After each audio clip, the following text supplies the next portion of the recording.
Okay. Okay, good morning, everybody. Hope you had a good evening. Okay, good. Good. That's always good news, I guess. Okay. Okay, DL's good to see you too. Except today, I don't see Giselle unless maybe you are here. Got a lot of messages on here, so um, okay. Well, hopefully you're all there. Okay, let's have a word of prayer. Get this started, and AJ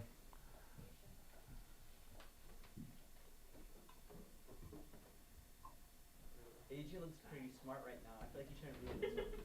Yeah. You shouldn't really listen. You shouldn't. thank you. Let's pray. Lord, thank you so much for everything. Another day. Thank you for your direction. And we're going to need your help today, I'm sure, because the devil is going to be after us in any way he can. So help us to have the strength. Help us to lean upon you for that strength. And just direct us. Okay, we are on the blessings of wisdom, and we're ready for Proverbs 3:2. What page?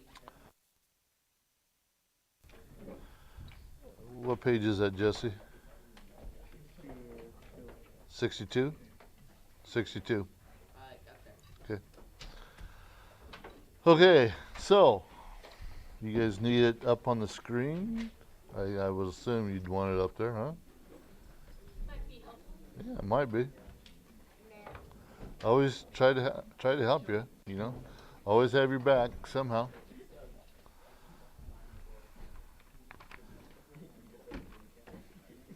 Okay, Proverbs 3:2. It says, "For length of days and long life and peace shall they add to thee." So what's a No, no, no, no.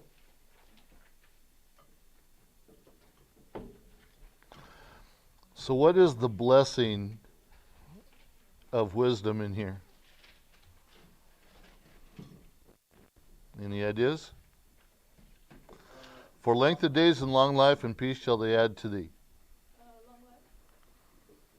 A good life. Guess I'd turn it on, might help. Happy and Long life. Okay? A long life is going to give it. Why is wisdom going to give us a long life? What?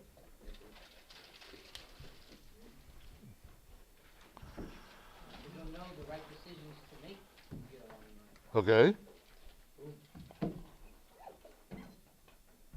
And because Jesus said so.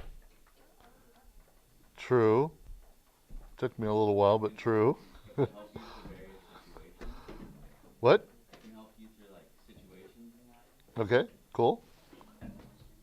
What? How can wisdom give us long life?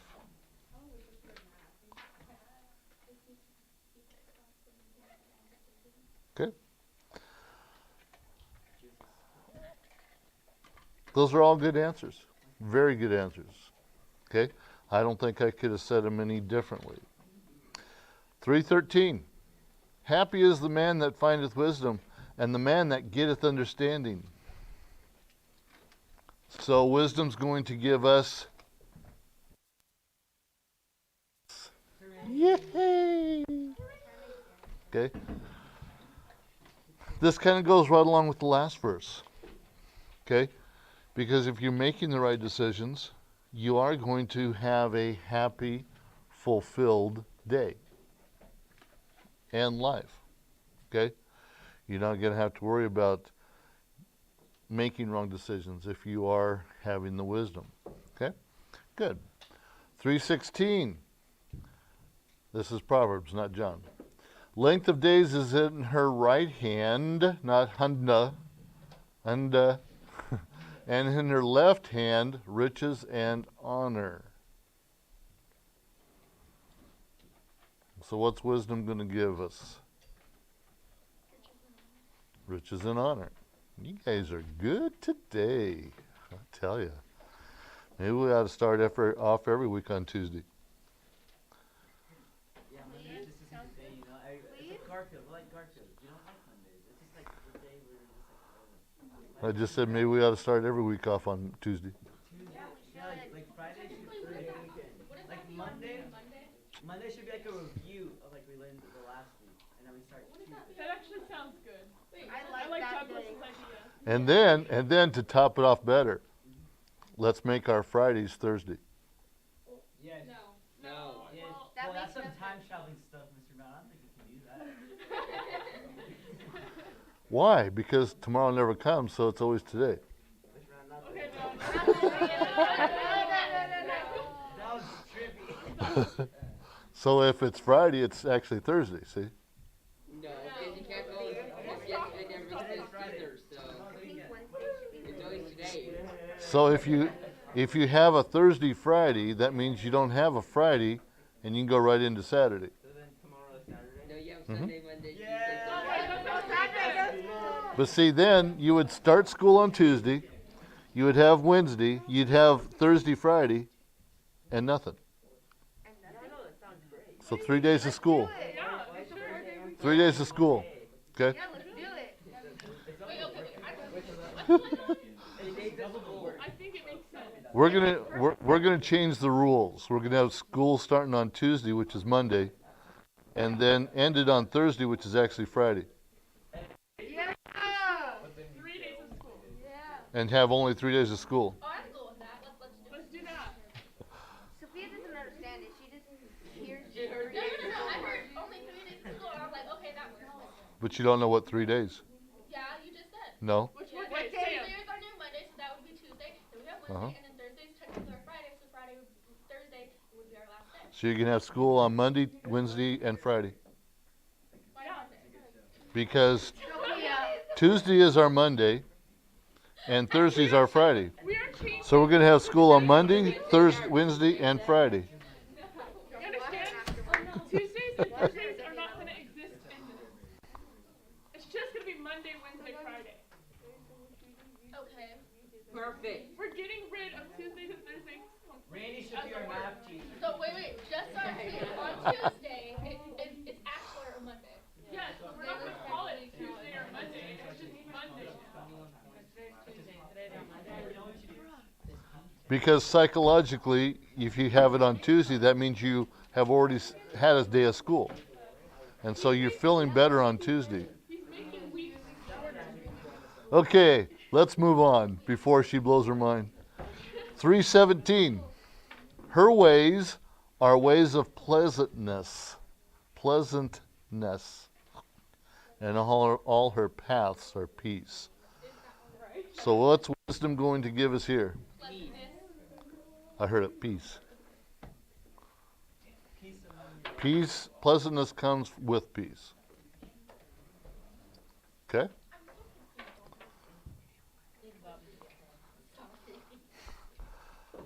Five minus 2 equals 3. Yes. So if we get rid of 2 days, we only have 3 days. Yeah. You're confusing her today. We're just getting. I We're get getting the rid math of part. I Monday. don't get the day part. We're not. Confusing that Tuesday and Thursday are not Wednesday, going to Thursday. exist. But now we're saying that Tuesdays are Mondays. Okay, Sophia, we don't have school on Monday, so we start on Tuesday. DLs, I bet you are just laughing your heads off right now. So we only have school for these 3 days, and we have a 4-day weekend. Oh, look at this, Jeremiah. Okay, I'm just gonna say you keep it now. Wait. How? You combining Thursday and Friday, and then you just subtract Monday. We can call it No, actually, here's how Thrive's Day. here's how it would go. Thrive. You have your Saturdays and Sundays. Those are done. Okay? But if Mondays become Tuesdays, then you start the week off with a Tuesday. No Tuesday because it's now Monday. You come to school on Wednesday because that's normal. You don't have a Thursday because now Thursday is our Friday or Friday is our Thursday. So you have school on Monday, Thursday, or Wednesday and Friday. And we have So- a 5-day weekend. and you have 5 days off, only they're mixed up. Okay, moving on. Don't show up on Friday. I'm gonna Moving on. Oh yeah. 9:20 or It's a 4-day weekend. 3. 5-day weekend. It's a 4-day weekend. Saturday, Sunday, Monday. No, you come to school on Monday because it's Tuesday. No, I thought Monday. Well, yeah, I thought it was Tuesday is Monday. You're confusing anymore. Monday, Tuesday. We have a 5-day weekend. we have a 4-day Mr. Brown. Yeah, because it's Tuesday. Mr. Brown. Yeah, it is. You have to mix up. Monday's not Tuesday. Tuesday is Monday. That's what I said. No, you're saying Monday is Tuesday, which is something different. But if Tuesday's now Monday, it starts the week, Mr. Brown. and the week starts on. We started a riot, Mr. Trump. Mr. Brown. Oh, oh goodness. Yeah, but these days Mr. are Brown. Tuesday and Einstein Thursday. said time is irrelevant, so I guess you're right. Sunday's irrelevant. Time is irrelevant. Exactly, that's 5 days ago. Like that, Mr. Brown. But Monday is not Tuesday. Tuesday is Monday. Yeah, because it starts the week, so it's on Monday. Yeah, no school on Monday. But we don't have school on Monday. But if Tuesday's Monday, it starts here. Tuesday is Monday. Number.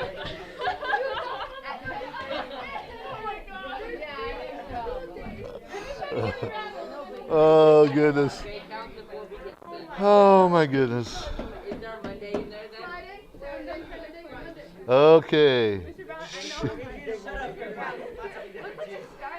I know. I know. Okay. Let's reel it in, please. Okay. Shh. Okay. Oh, DLs, I bet you are just laughing your heads off. Okay. We see. Shh. See, studying the Bible can be fun. Okay, even though that had nothing to do with what we're talking about. Well, it did because length of days. So we've got, we stretched 1 day into 2 days. So length of days. I still think the Wednesday late day thing should be a thing. Okay, What? It should be like half. here's your next verse. Half day early. Shh. Here's your next verse, 3:23. Then shalt thou walk in thy way safely, and thy foot shall not stumble. So you're going to have safety here. Okay? Wisdom's going to give you safety because you are watching where you step. Okay? Okay, 3:24.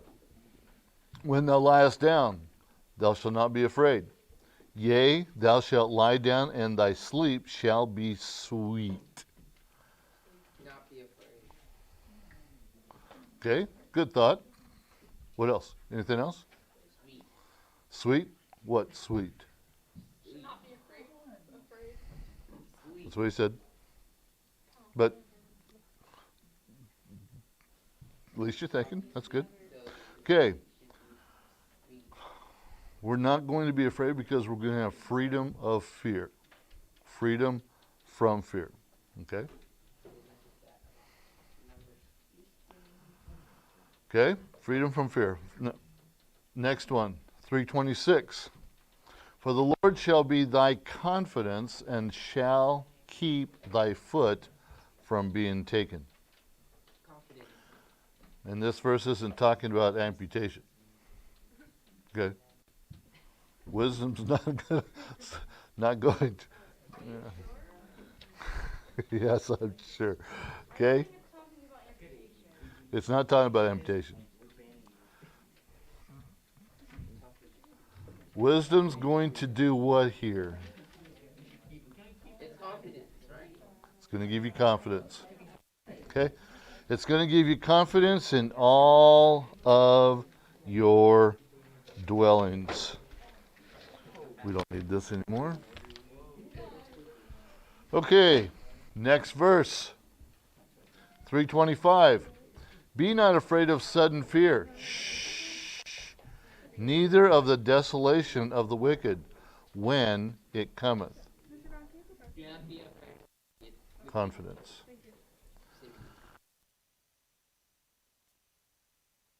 The same thing. What'd you say?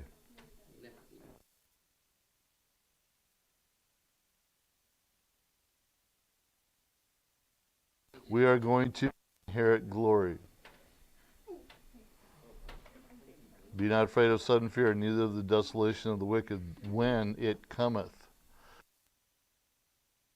In the punishments, okay, we don't have to worry about that because we've got the inheritance of glory for eternity.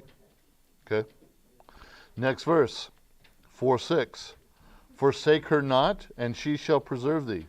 Love her, and she shall keep thee.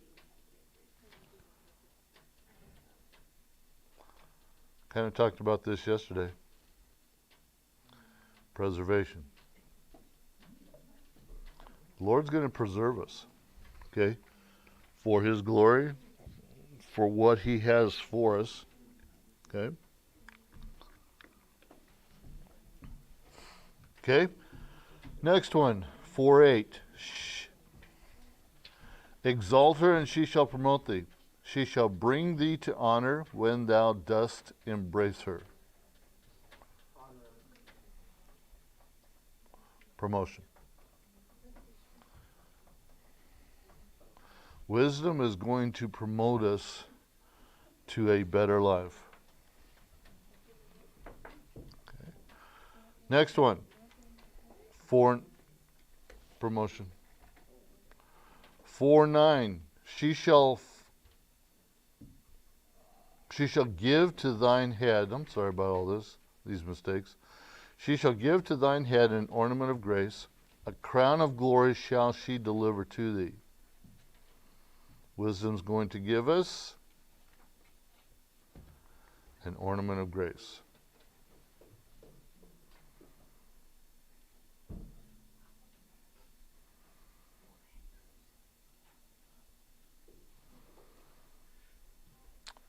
And there's 2 for 4:9, I believe, right? What else is it going to give us? A crown of glory.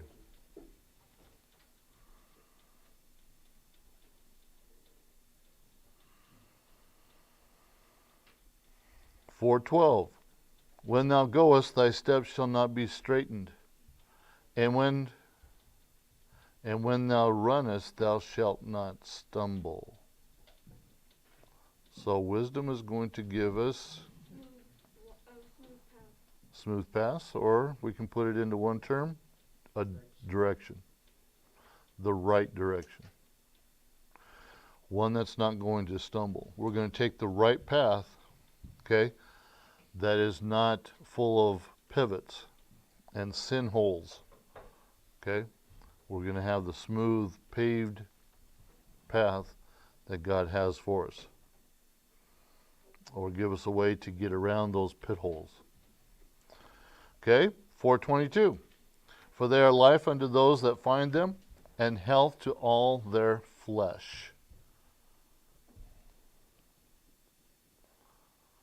It's in the first part of the verse. Life. Which means good health.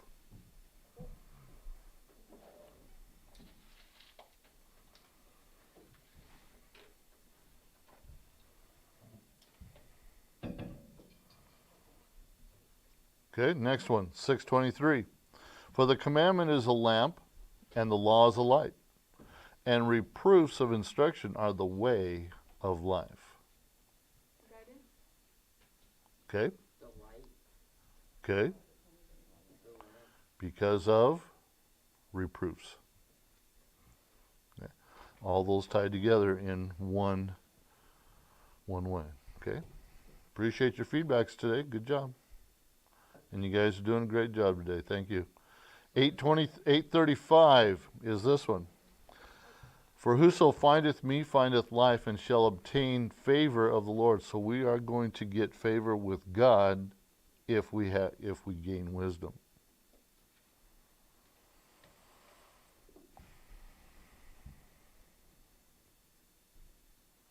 Okay. Number 19. Next one, 14:27. The fear of the Lord is the fountain of life, to depart from the snares of death. So it's going to give us the fountain of life. Okay?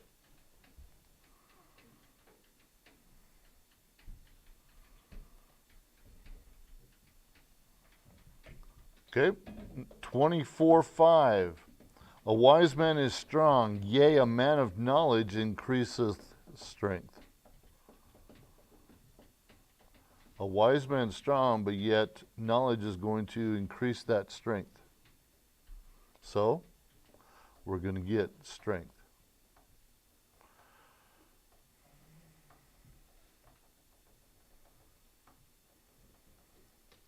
Okay, next one, 24:14. So shall the knowledge of wisdom be unto thy soul.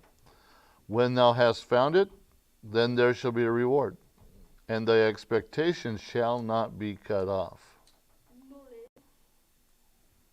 Knowledge? Knowledge of wisdom. Knowledge becomes a what for us? Wisdom.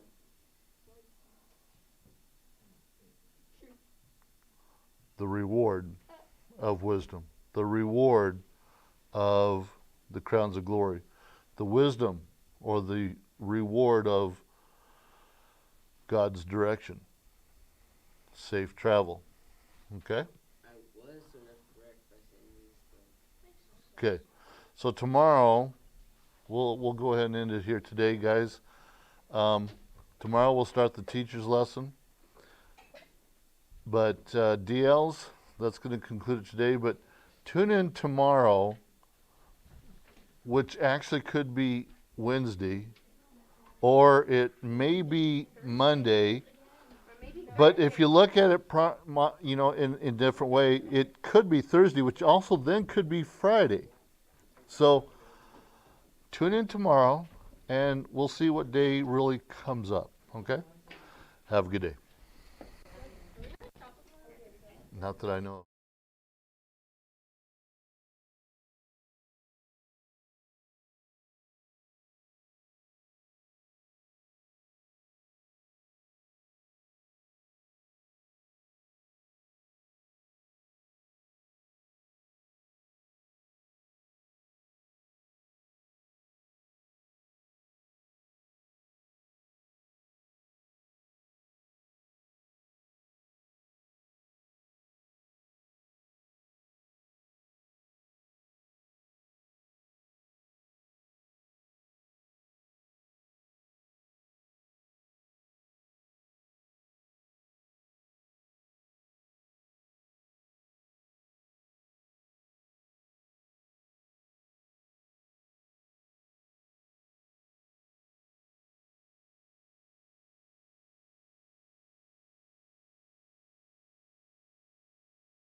Okay, page 64 in our grammar books. We are going to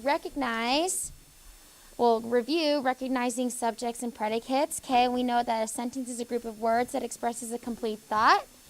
We know that the complete subject is this part of a sentence about which something is said. Shh, guys. A simple subject is just that one subject or that one noun that is actually the subject. It's minus all of its modifiers. Okay, number 4, the complete predicate of a sentence is the part that says something about the subject. So that's the verb, that's all the verb modifiers, different things like that. The simple predicate is the main word or group of words in the complete predicate, which is the verb. Okay, that's mostly what our verb is in the predicate. And then number 6, the verb phrase is a main verb and its helpers. If you guys look at our chart, linking or helping is am, is, are, was, were, be being been. Action or helping, these can be either both. Have, has, had, do, does, did. And then helping, shall, will, should, would, may, might, must, can, could. And then action or linking, taste, feel, smell, sound, look, appear, become, seem, grow, remain, stay. Okay? All right, turn the page to page number 66. Overcoming problems in locating subjects and verbs. Okay? A lot of the times we don't really know what exactly is showing the action, so we're trying to find the verb, but we can't find it. Or we don't know the subject of the verb. Okay? So number 1, the subject of a sentence normally comes before the predicate, but sometimes the predicate or the part of the predicate comes before the subject. When any part of the predicate comes before the subject, the sentence is in inverted order. So that kind of comes in interrogative sentences. Okay, those are questions, obviously. In interrogative sentences, the subject is usually between the parts of the verb phrase.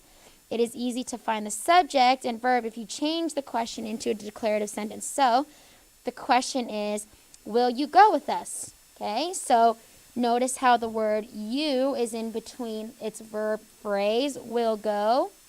Okay? If you change that into a declarative sentence, you will go with us, it's easier to find the subject and the verb. Okay? That's kind of a simple question that we could probably tell what the subject and the verb is already just by the question. Yes, sir. I think so. No, sir.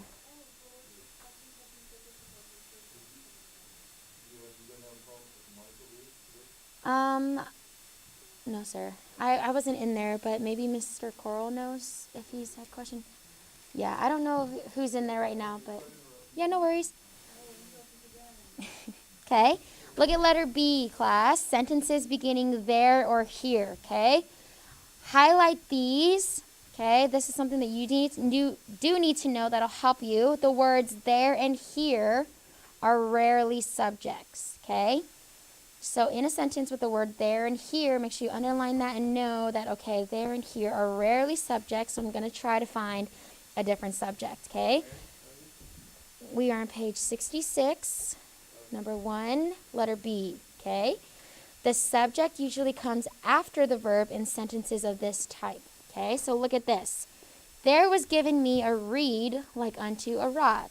Okay, was given is my verb, but notice how the word there is not my subject. It is the word reed. Reed was given.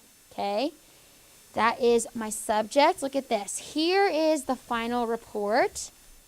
Okay, is my my verb. However, report is. Okay, that is my subject. So make sure you guys are watching for that. Letter C, sentences beginning with adverb phrases. Okay, remember that subjects cannot be in prepositional phrases. That's something that we did kind of struggle with the other day. Some of us were finding our subjects within a prepositional phrase. So subjects cannot be in those prepositional phrases. So in this example, the word porch cannot be the subject. So look at this. On the back porch, okay, that is a phrase, a prepositional phrase. So porch cannot be my subject. So who or what lay, because lay is my verb, a shovel laid. So shovel is my subject of the verb. Okay? Number 2, the subject of an imperative sentence is the word you, understood but not written. Okay, we know imperative sentences give commands or makes a request. So sometimes when I say stop talking, okay, stop is my verb. However, it's not saying, Austin, sit up, okay? It's not saying, okay, I just told Austin to sit up, okay? So Austin actually would not be my subject.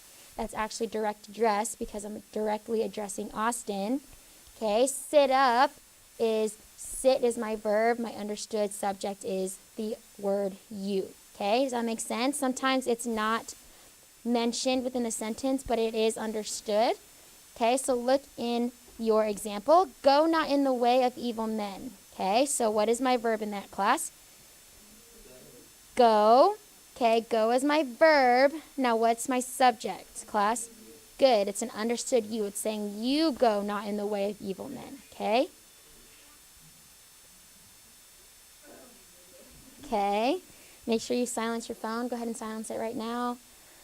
All right. So that is why the word you in the second example is in parentheses, because that's how we indicate an understood you, okay? Number 3, the subject almost always comes before it's a positive. So appositives, we'll go into that more. Appositives are something or words or phrases that explains the subject. So look at our example. Mr. Jones, our new mayor, is doing a good job. Okay, so Mr. Jones is my subject, is doing is my verb. Look at the word mayor, okay? Mayor is explaining the subject. It's explaining who Mr. Jones is. Therefore, that is in a positive, okay? Now, if you invert that and says, our new mayor, Mr. Jones, is doing a good job, it's the same exact thing. Mayor is now my subject. Mr. Jones is explaining my subject, okay? And then number 4, sometimes the verb phrase is interrupted by other words. Be careful to find all the words that make up the verb phrase. Include only the words that show action and words that are in the verb list that you have memorized or that we looked at. Okay? My spirit shall not always strive with man. My entire verb phrase is shall strive. The words not and always, okay, are adverbs describing my verbs, but those are not included within my verb phrase. So therefore, shall and strive is just my verb phrase. Spirit is my subject. Okay? Let's do the exercise on page 66. Draw 2 lines under each verb. Be sure to underline all the verbs in a verb phrase. Draw 1 line under each subject, and if the subject is you, write you in a parentheses at the beginning of the sentence. Okay? Let's do number 1. One should always wear safety goggles near caustic chemicals. Okay, what is my verb, class? Good. Should wear. Who or what should wear? What is my subject? 1. Good. Number 1. 1 is my subject. Draw 1 line under that. Okay. Should always is my verb. Draw 2 lines under should wear. Sorry, not always. Always is an adverb. Do not draw 2 lines underneath that because it's not my verb. Okay? 2 lines. Okay, 2 lines underneath the verb. All right, do 2 to 7. We'll go over that in a second. Okay? 2 to 7, page 66. 2 to 7. Okay, Rick, make sure you're following along whenever I say to turn to that page, okay?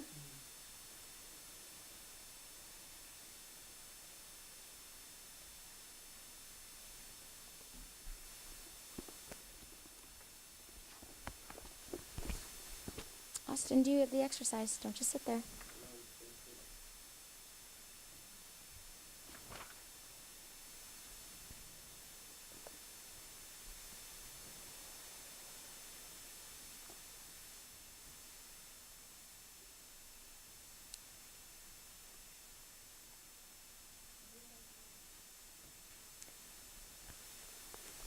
Okay, Isaac, do you have number 2? What's my verb? Okay, are there any other verbs within that sentence? Any helpers? There's a verb phrase there.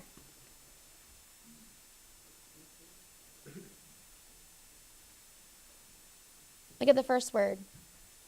Did. Good. My entire verb phrase is did cure. Okay, remember finding verbs in interrogative sentences and subjects. Sometimes you have to say it as a declarative sentence. So the question was, did the penicillin cure Benjamin's ear infection? So in order to find that, we have to say penicillin did cure the Benjamin's ear infection. So penicillin is my subject. Did cure is my entire verb phrase. Okay. Number 3, Ricky. What is my verb? Lie. Good. Let's find our subject, Adam. Who or what lie? Remains. Good. Remember, the word here is rarely the subject. Okay. Number 4, Andrew. What is my verb? Good. Carrie. Jeremiah, what is my subject? Yes, it is. It is an understood you. It's saying you always carry proper flotation devices for each passenger in your boat. Okay. Number 5, what is my verb? Doug. Hung. Derek, what is my subject? Not over. Okay, remember, look at number 3, or not number 3. The letter C in number 1, okay? Sentences begin with adverb phrases. Remember that subjects cannot be in prepositional phrases, okay? The words over the battlefield is a prepositional phrase. So you need to look at what hung. Not smoke, a pall, okay? Paul is my subject, hung is my verb. So Paul hung, okay? Number 6, what's my verb, Adrian? Wrote, good. Austin, what is my subject? Who or what wrote? Good. Charles Wesley wrote hymns, okay? Number 7, Amethyst, what is my verb? Good. May hold. Avery, subject? We. Good. Okay? We may hold a children's Bible class in your home, okay? Let's do let's look at page 67, okay? Page 67, this is kind of how we break down sentences, okay, and know where exactly they go, okay, or what. This is kind of like taking my subject, putting it over here, taking my verb, putting it over here. That's what diagramming is, okay? So diagramming, or a diagram, reveals how well you can analyze the parts of a sentences, okay? So for those of you who like thinking, taking things apart, analyzing things, this section is for you, okay? So number 1, draw a horizontal line divided by a short vertical line. So this is how we know to divide our subjects and our verbs, okay? If I have any room.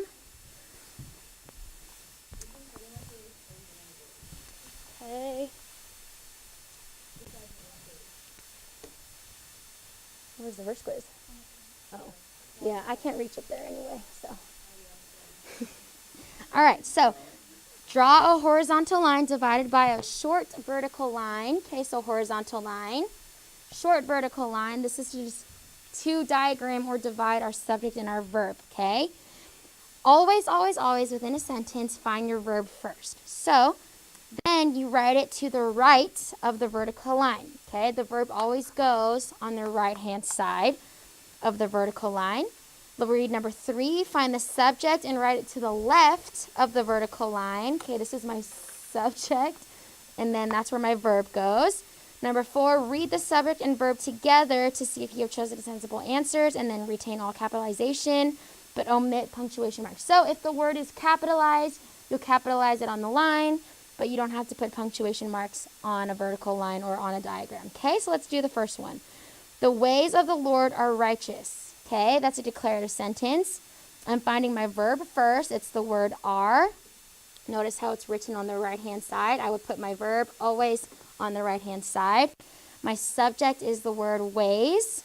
Okay, I put that to the left. Ways are. Okay, subject and my verb. That is how you diagram your subject and your verb. Same thing in an interrogative sentence. Okay, what shall I do, Lord? You're finding your verb first. My verb is shall do. My subject is I. That's how I would diagram an interrogative sentence, okay? So basically, I'm finding my subject and my verb, okay? And then I'm putting my subject on the left-hand side of the line, verb on the right-hand side of the line, okay? Let's do exercise A. Just diagram the subject and the verb, okay? In that space to the right, just diagram the subject and my verb. So go ahead and do the exercise.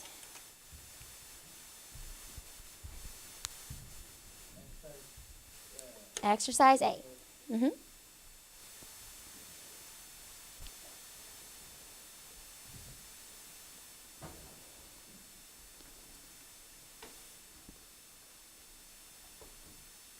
Just the subjects and the verbs, okay?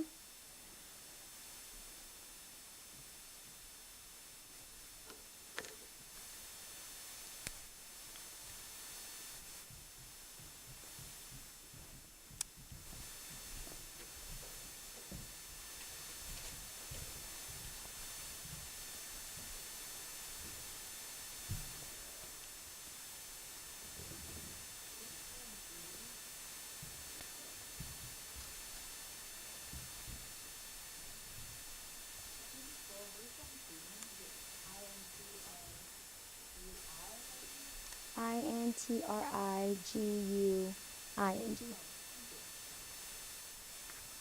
But make sure you're working on grammar. Sweet.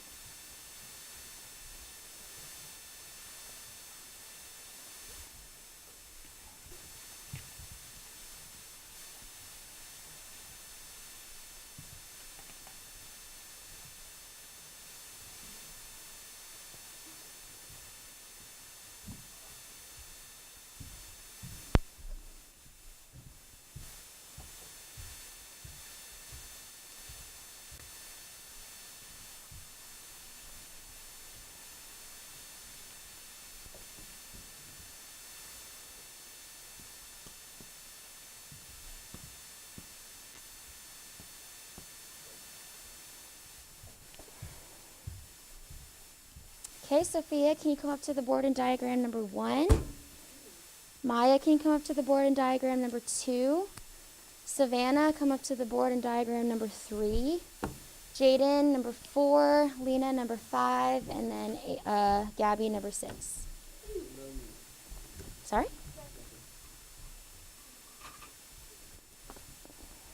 Just the subjects and the verbs.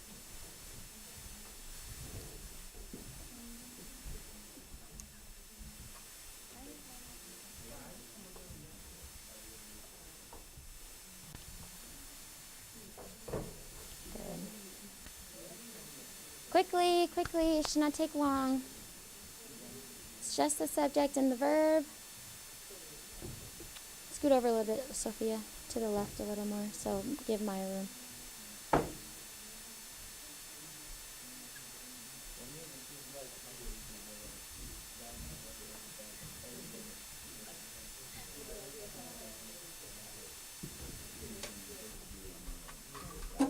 Is that a Charlie Brown sweatshirt? From Knott's Berry Farm? It's cute. Okay, let's look at number 4, class. Shh. I guess I'll bring this over here. Ricky. Okay, number 4. The gift of God is eternal life through Jesus Christ our Lord. Good. Gift is my subject. Is my verb. Gift is. Number 5. Trust in the Lord with all thine heart. My verb is trust. I'm telling you to trust in the Lord. Therefore, it is an understood you. Notice how there is an X on the line indicating an understood you. That is how you diagram understood yous. Okay?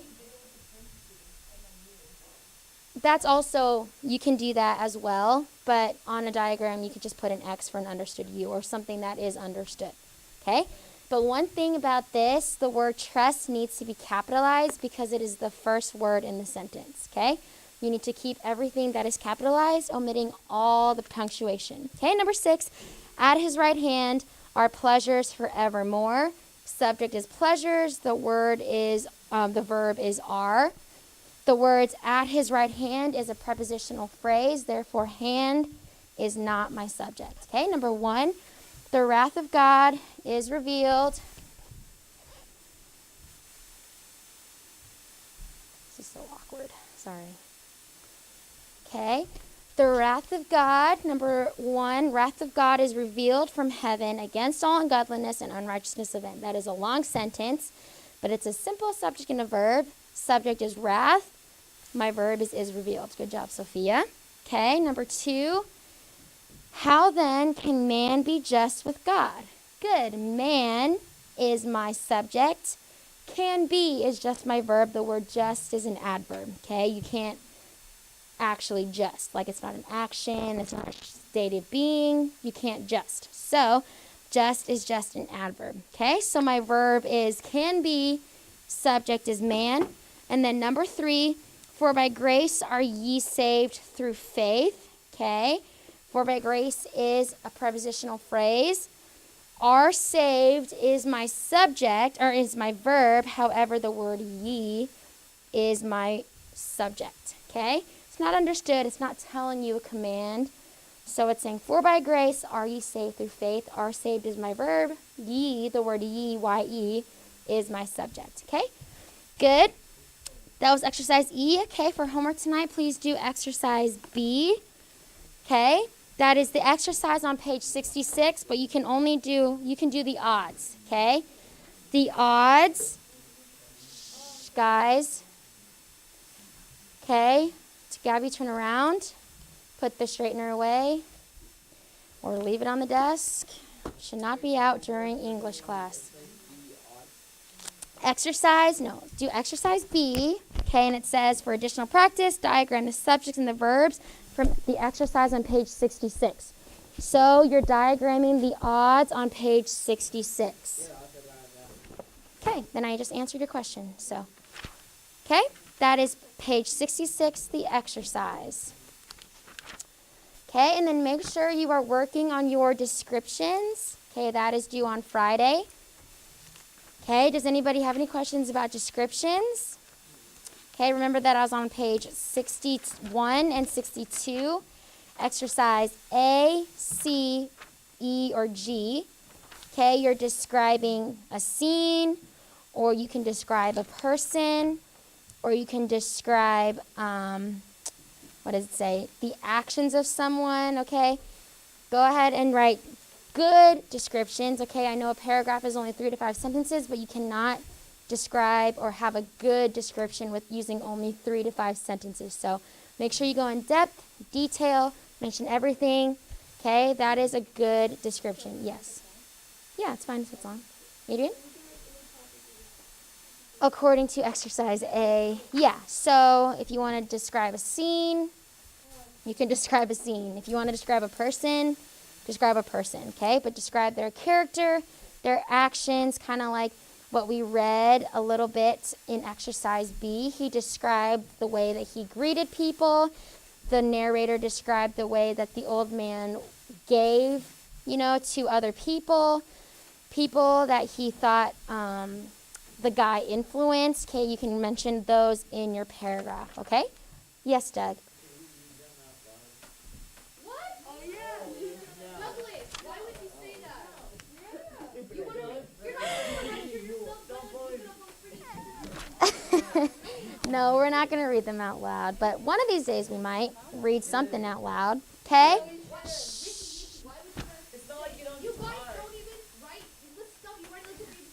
All right, Amethyst. All right, guys, go ahead and take out your literature notes. Shh, for those of you. Guys, Adrian, Doug, enough. Okay, no more. Okay, literature books. Does anybody have any questions about anything that's going to be on the test tomorrow?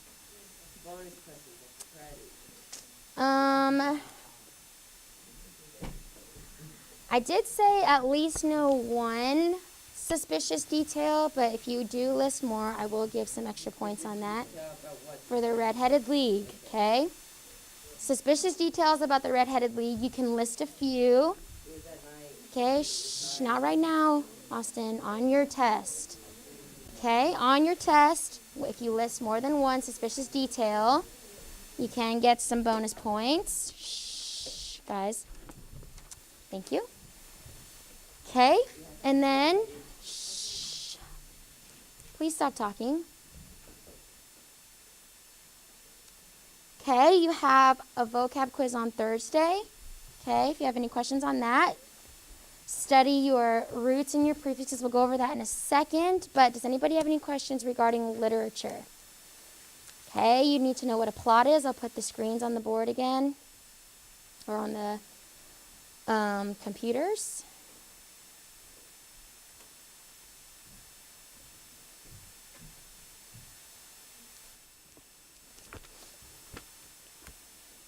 Make sure these are starred in your notes or in your books.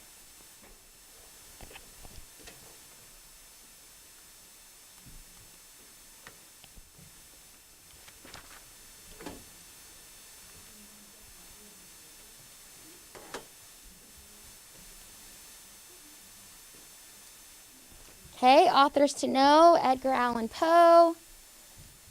Know that he wrote The Telltale Heart and The Raven. Know that Edgar Allan Poe was the inventor of the detective story. I don't know what's going on with that. There it is. Okay. Yeah. Okay. Something that you should have written in your notes yesterday or in your book. He was the inventor of the detective story. Okay, that's what you need to know about Edgar Allan Poe. Arthur Conan Doyle, The Red-Headed League. Okay, he invented or he came up with Sherlock Holmes. Okay, then he also, he invented Sherlock Holmes. That's what you need to know about Sir Arthur Conan Doyle. You need to know Dorothy Sayers. She wrote The Inspiration of Mr. Budd, that her character, Peter Wimsey, was a famous character that she came up with as well. So Peter Wimsey is her character that she came up with. Okay, then you need to know William Rose Benet, the skater of Ghost Lake. He was an American editor, poet, and novelist. Okay, Guy de Maupassant, he was the French guy. He wrote An Uncomfortable Bed. Okay, that's what you just need to know. He's primarily recognized for his short stories, Franco-Prussian War, different things like that. That is Guy de Maupassant. Johann Wolfgang von Goethe, you can just put von Goethe, but I will take points off for just Johann because I don't know which Johann you'll be talking about. We need to know Johann Wolfgang von Goethe. Okay, von Goethe is the name you need to know. Same thing with every name that you need to put. I prefer their last name. If you put their first name, I will take points off because you can talk about any William. You can be talking about any Johann. You need to know their last name, okay? Last names. Johann Wolfgang von Goethe, the Earl King. You just need to know he wrote the Earl King. Okay? And then the listeners, Walter de la Mare. You just know he needs to wrote the listeners. That's the one where he came and knocked on the door. It was really quiet, but then the author used a bunch of sounds to kind of further along the plot. Remember, the horse was chomping on the grass. He was banging on the door, but it was silent. That's the poem of the listeners. Okay, and then Lanigan and the Ants. You just need to know that Carl Stephenson wrote this. Okay, that's what you need to know about Carl Stephenson. He wrote Lanigan and the Ants. Okay, you need to know plots of The Telltale Heart, The Raven. Okay, just the basic gist, who Lenore is, what the young guy hated about the old man. Class, what did he hate? His eye. Good. He hated his eye. He ended up killing him. He experienced internal conflict because he was guilty. Okay, the Raven, we need to know that Lenore was his long-lost love. Okay, and then he was speaking to the Raven. The Raven answered in the words, what, class? Nevermore. That's what the Raven said to the narrator. In the Red-Headed League, okay, we need to know how many or how much they earned in a week, class. How much did they earn in a week? 4 pounds a week. Okay, 4 pounds a week. Okay, give me one suspicious detail of the Red-Headed League. They couldn't leave the room. What else? They had to copy an encyclopedia. What else? It was at night. He wasn't allowed to leave. Good. That's what he said. He wasn't allowed to leave. Sorry? It wasn't at night. It was at the morning. Things that were done. I said that the first day, but then I went back and reviewed it. The job of a pawnbroker or pawnbreaker, whatever, is usually done at night, but this was done during the day. That's why it was suspicious. It was done during the day and not at night, okay? And then he copied the Encyclopedia Britannica. Mr. Jabez Wilson brought the case to Sherlock Holmes and Dr. Watson. It took how long? How long did it take Sherlock Holmes to solve the mystery? 50 minutes, okay? He sat in a chair for 50 minutes. And then he's like, just give me 50 minutes and then I'll have the case solved for you. So that's how long it took him, okay, to solve the mystery. We know that who did Vincent Spaulding ended up being? What was his name? Good, John Clay. John Clay was a notorious bad guy that Sherlock Holmes was trying to arrest for a while. So this was kind of a win for Sherlock Holmes. Okay, in an uncomfortable bed, you just need to know the plot of that. He came to his friend's house. He was very, paranoid of his friend playing practical jokes on him. Okay, in the end, he ended up putting the mattress on the floor. And then rather than avoiding the practical joke, he actually ended up causing the practical joke to be played on him, okay? And then Linogen versus the ants. Actually, Sophia and Adam, can you please take the quiz right now about Linogen and the ants? Okay, it's just a 5-question quiz. Okay, you do need to know the country of the plantation. Okay, you need to know his motto. Oh. Okay, you need to know his motto. All right, you need to know how the ants finally succeeded crossing the water ditch, okay?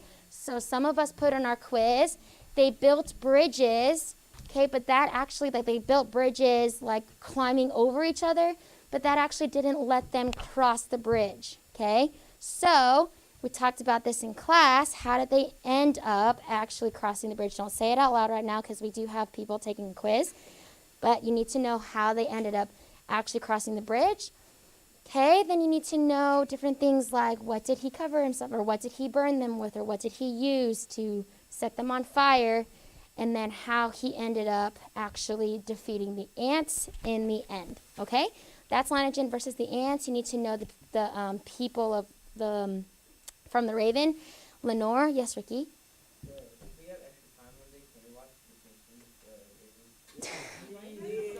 I'm not going to show The Simpsons The Raven, okay? No.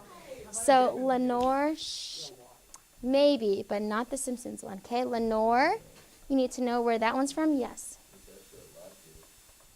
Great. Then you already watched it, so we don't have to watch it, okay? Lenore, The Raven, okay? Jabez Wilson, you need to know where he's from, okay? And then Jabez Wilson, Sherlock Holmes. Guys, stop talking. Sherlock Holmes, Dr. Watson. Okay, I just said stop talking. What does that mean? Stop talking, right? You would think, okay?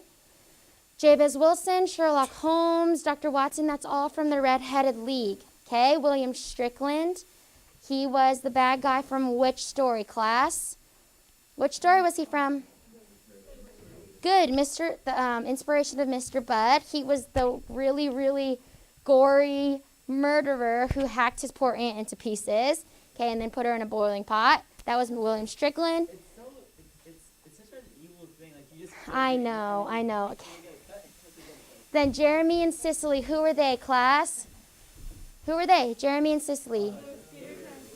Good, they were the skaters on Ghost Lake. Okay, and then Linogen, obviously, he was the planter or the farmer in the story Linogen versus the ants. Okay, know these terms. Sorry, just a few more minutes. Don't pack up just yet. Okay, or a few more seconds. Plots to know, for those of you who didn't get this just yet. Okay, you need to know a plot, what that is, the conflict and the two kinds of conflict, which is internal and external. Obviously, external, Adrian, turn around. Okay, external conflict is the protagonist versus the antagonist. It's basically the outer influences.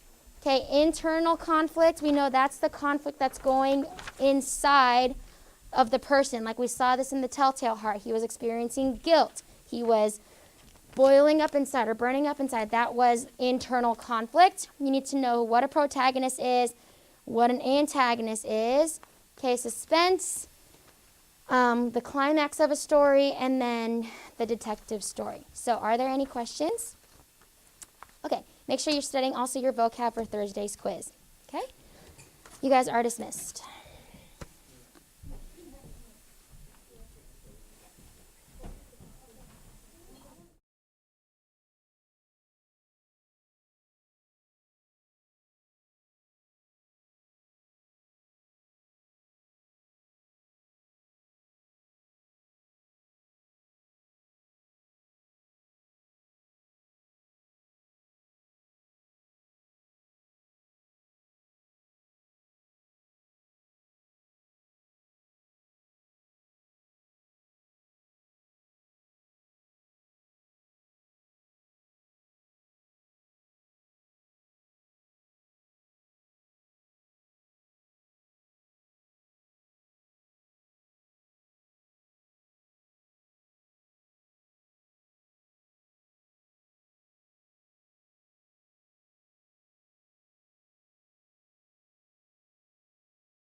Hello, distant learners. Hope you're doing well. Okay, we have a quiz today.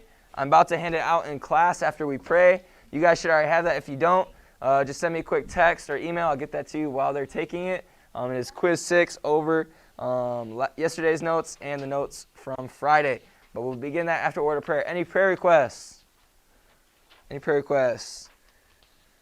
How's your family members doing, Gabby? Doing a little better? Okay, so we'll pray for them a little bit longer. Doug?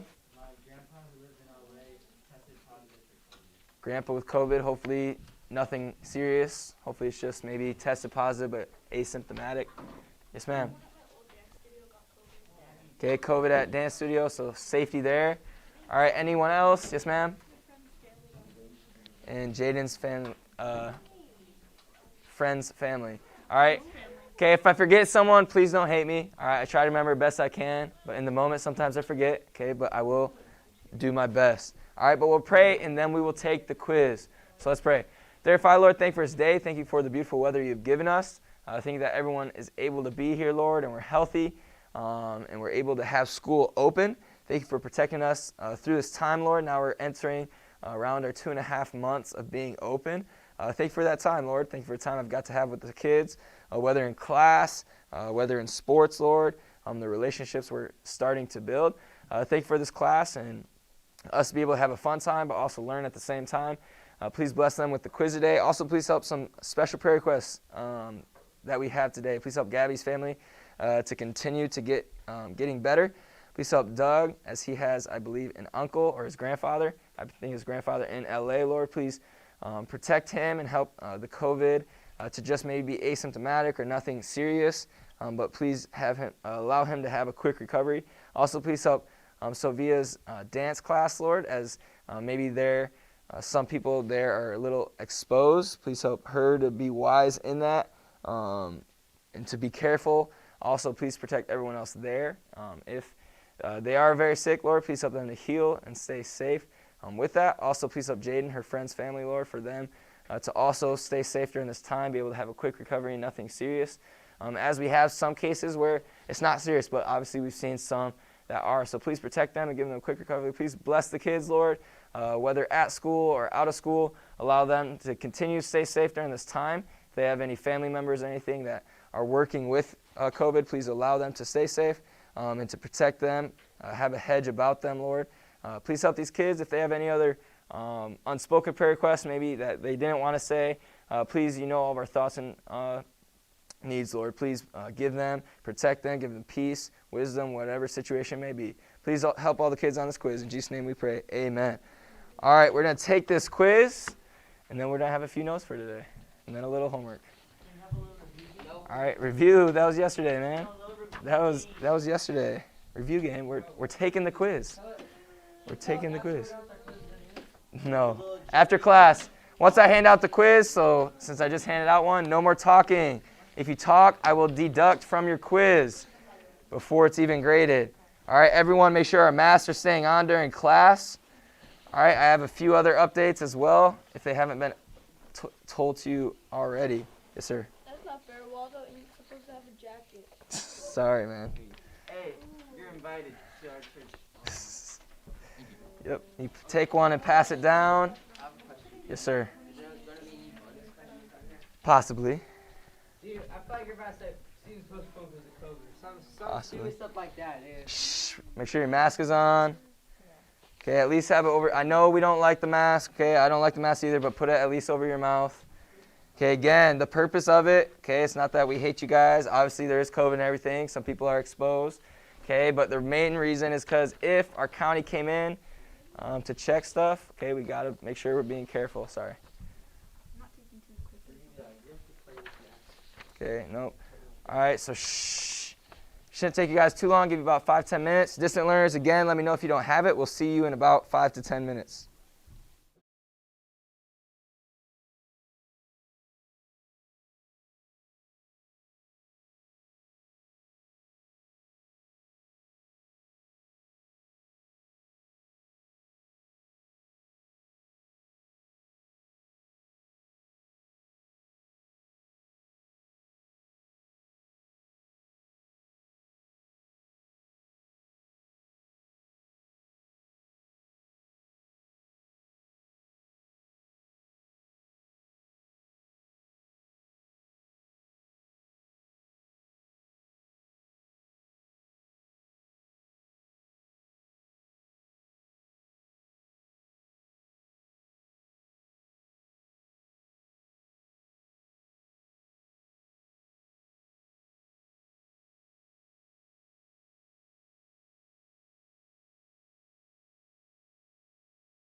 War. Is anyone cold or hot? Okay, I feel good, but I want to make sure everyone's okay. Welcome back, distant learners. Class. Shh. Everyone should be quiet. Okay, if you're not, I will have to use demerits. I don't want to, but I can. Okay, shh. Okay, yesterday we finished talking about, or started talking about the Peloponnesian. Whoa, what's going on there? Peloponnesian War. There we go. The Peloponnesian War. Give me 1 second. Here you go. Oh, it's hard to see in the light. Oh. All right, here we go. Okay, Peloponnesian War. Okay, just to get a little reference to it. Again, it was fought between Sparta and Athens. It began 431 BC and lasted till 404 BC, so around 30 years. It is referenced as the 30-Year War. Yes, ma'am. He does. If you look in the details, he does. All right, I mean, it was war. It was war. All right, shh. Okay, in this war, okay, we're going to see at the beginning of the war, Athens had the advantage because, right, they had money. They were large. They had a lot of people paying tribute to them. Money, troops, ships, animals, food. Okay, so in the beginning, it was thought that Athens had the upper hand. Okay, but as it went on, okay, they also had the naval power. Sparta's advantage is they had a large army, so a lot of men. Okay, Athens is known for having a large naval army. They're the ones, remember, that stopped at the Battle of Salamis, stopped Xerxes. They helped with that. But Spartans are obviously known as brute force, men power. Okay, so those are kind of the advantages. While Sparta invaded Africa and laid siege against Athens, the Athenian navy inflicted as much damage to Spartan resources as it could. The Athenians hoped to hold out behind the walls of the city until the Spartans were exhausted. But in the second year of conflict, a deadly plague. So in this war, okay, Athens' kingdom and walls were powerful and strong. They said, hey, okay, we can win this war because we'll defeat them in the water, and then we'll starve and outlive the people fighting at our gates. We can hold them out, okay, we can protect ourselves. But they didn't plan on this, okay? While staying inside their fortress, okay, a plague happened inside the fortress. So instead of Spartans defeating them from the outside in, they defeated themselves from this plague, from the inside, from the inside out. They kind of defeated themselves. Obviously, they didn't get to choose. Okay, shh. But this is going to lead, obviously, to the death of Pericles, their great leader. Okay, and that's just going to lead to the fall of Athens. Okay, so Pericles dies in 421 BC, Sparta, and Athens agreed finally to peace. Okay, they agreed to peace.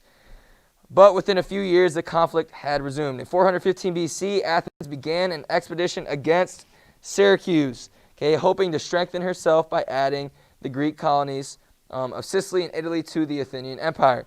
But this adventure ended in disaster. By 404 BC, Athens had lost her naval power and was forced to surrender to Sparta. Okay, just talking about a little bit about the war. Sorry, I forgot to put this up there. Athens was conquered by Sparta, but only 23 years later. Sparta was conquered, okay, later on, that we're going to talk about, conquered by Thebes, and the Greek city-states once again became independent. Okay, we're going to talk about that here shortly. Okay, some consequences of the war. Okay, obviously we're going to see the consequences was that they kind of defeated themselves. It left them vulnerable. Okay, so Thebes is going to come in and conquer them. Yes, sir. Who do you think is better, the Athenians or the Spartans? For sure. They're both good at different things. We just told you. Athenians were better on naval and maybe defense. Spartans were better foot soldiers. All right, here we go. Consequences of war. Shh. Okay, Sparta's supremacy was short-lived. However, in 371 BC, the city of Thebes delivered a decisive defeat to Sparta. Okay, so Sparta won. Okay, but it didn't last very long. They weren't the leaders and the conquerors for very long. Make sure our seats are down, Isaac. Okay, and then Thebes comes in and conquers a weak Sparta. Okay, this is going to lead us to a different time in Greek history, which is going to be the New World Empire. Okay, it starts in this land of Macedonia. Okay, Macedonia is a northern kingdom on the fringes of ancient Greece. Okay, so this kind of area. Okay, Greeks considered Macedonians barbarians. Okay, remember Greeks, anyone other than Greek, right? They thought to be barbarians. Okay, so obviously the Macedonians would also be considered as barbarians. Macedonian. What? No, it's not Macedonian. It's Macedonian. Okay, but the Macedonian kings claimed Greek ancestry and greatly Hellenic culture. Okay, so although they were considered barbarians because they weren't Greek by blood, okay, they did adapt, take upon themselves, whatever you want to say or term you want to use there. Okay, they brought upon or took upon the ways of the Greeks, culture, maybe things they did, maybe some religion, okay, some ways of government. So they took a lot of that stuff in it. Okay, and it was led, we're going to see a king of Macedonia that really led them. He became king in 359 BC, and he was also determined to do what no man had ever done. Okay, Greek or barbarian. But this is Philip II. Philip II became king of Macedonia in 359 BC, and he wanted to become the master over all Greece. All right, no man, whether Greek or non-Greek, had done this before. Okay, it was always Greece, was always split. Okay, obviously mainly you have Sparta and Athens, but there's a lot of different city-states. It was always split. Okay, there was always civil-type wars. Even when they came together, okay, there was never a universal government. Okay, we see different city-states, right? Then we see leagues. Okay, maybe there's 2 powers or 3 or 100. Okay, but there was always different powers or groups in Greece. Okay, so Philip II's goal was to become the master of all. Okay, the ruler of all of Greece. Okay, but soon he conquered the outlying regions of this Macedonian kingdom and began to advance towards Greece. Turmoil among and within the Greek city-states had made them ripe for conquest. In vain, the famous Athenian orator and statesman Demosthenes, okay, so another person under Philip II, okay, Demosthenes, okay, he was the famous Athenian orator or communicator and statesman who urged his fellow Greeks to unite against the Macedonian threat. He was not heeded. All right, so basically Philip II is coming in. He wants to be the master. Okay, and this man, Demosthenes, or however you say it, I might be a little off. Okay, I'm doing my best. He was basically trying to rally Greeks back together. Say, hey, okay, I know we fought over the years. I know we're struggling. We all want to have individual power. Okay, but we have, just like when they fought Persia, we have a greater enemy, a common greater enemy. We need to come together and stand up against them. Okay, but it didn't quite work. No one really listened. Okay, and with this, we're going to see in 338 BC, Philip II had conquered almost all of Greece. Okay, however, he did not treat the Greeks as a conquered foe. Instead, he organized a league of Greek city-states. Okay, so he conquered almost all of Greece. Okay, but rather of conquering, wiping them out, starting their own, okay, he basically conquered them. Okay, we've seen this form of conquering before. Conquered them and said, hey, you guys rule yourself. These are the leaders that I'm going to leave in charge. All right, these specific city-states, and they were known as the Hellenic League. The Hellenic League. This begun by Philip II. It was an organized league of Greek city-states and allowed them to retain a considerable degree of self-government. What exactly was Hellenic? It's just a term they use, man. It's probably just the group of people. It's a new word maybe they use. I mean, we know the Hellenistic. Okay, it's a little bit different. Okay, but it's a term they use as maybe common to them, that they name this group. I don't know what it means. I could probably research it and say, hey, it means this. Okay, so we're going to see this league. Everyone have this note? We're going to see this league declare war. Okay, so they finally do rally, not under Demosthenes, okay, but they finally do rally and declare war on Persia. Okay, so this league developed by Philip II of these Greek city-states, okay, they declare war on Persia. And so Philip II started in 338 BC, and a year later they declared war on Persia in 337 BC. But Philip was assassinated a year later his 20-year-old son, Alexander, was his successor. All right, we have one more note, and then we'll be done. Okay, so he had his successor. Okay, so this league was started a year later. They're going into war against Persia, obviously under Philip II Macedonian. Okay, but Philip died. Okay, so a new leader. Okay, they're already going to war. The plans are made. They're on their way. So they need a leader. They need someone to lead them. And this new man rises. The son, he is 20 years old at the time. Okay, so 3 years younger than me. He says, hey, I'll take this empire. I'll fill the spot. I'll do what I need to do. And he's obviously going to become very famous for it. Okay, so we have Alexander the Great. Okay, his name earned or was earned by Philip II, or he was Philip II's son. Okay, so these are some things about Alexander the Great. Okay, he was tutored by Aristotle, a famous philosopher, and taught to love and respect the Hellenistic culture, or this Greek culture.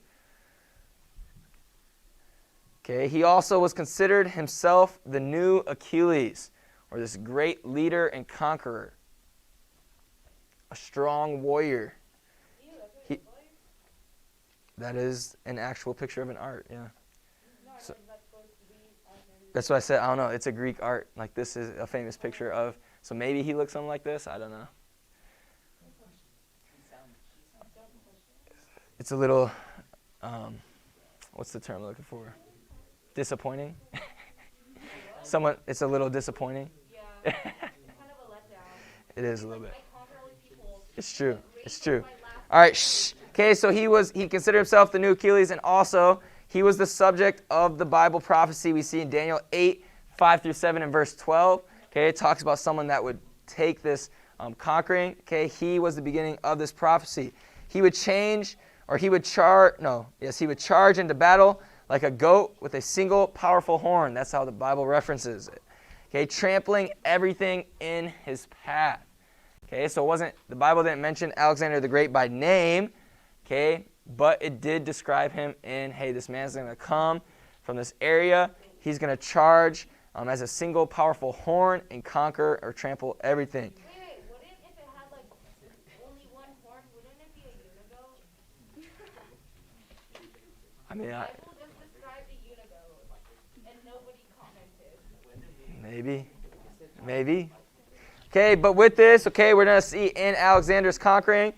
Okay, so in 334 BC, this is about, sorry, this is the last one. We'll talk about more about him tomorrow. Okay, this is the last one. Okay, so about 3 years. So into this conquering, Alexander, is that a little bit better, Amethyst? Is that the Alexander you imagine more? Alexander crossed the Hellespont to begin his conquest of the mighty Persian Empire. Okay, that's where we're going to leave off. He crossed this river, or not this river, this body of water, okay, to defeat the mighty Persian army. And we're going to see some things. That's what they did back then. That is very.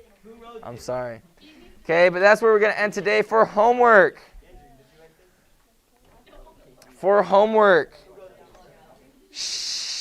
Homework is page 79, questions 1-5 all. Page 79, questions 1-5 all. Wait, didn't we already do this? No, we did page 75. You did 74. You did 74. Oh, you're right. Page 79, questions 1-5. Any questions on history?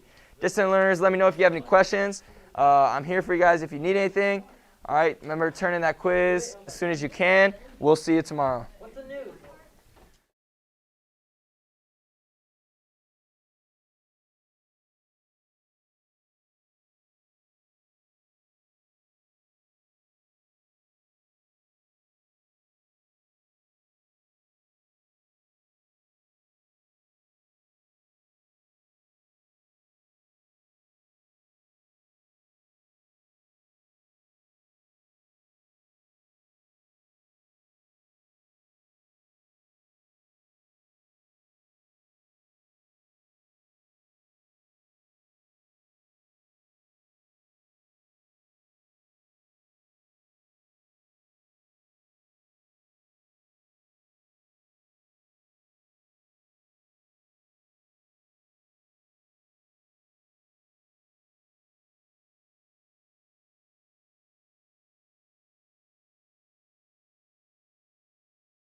Okay, DLs.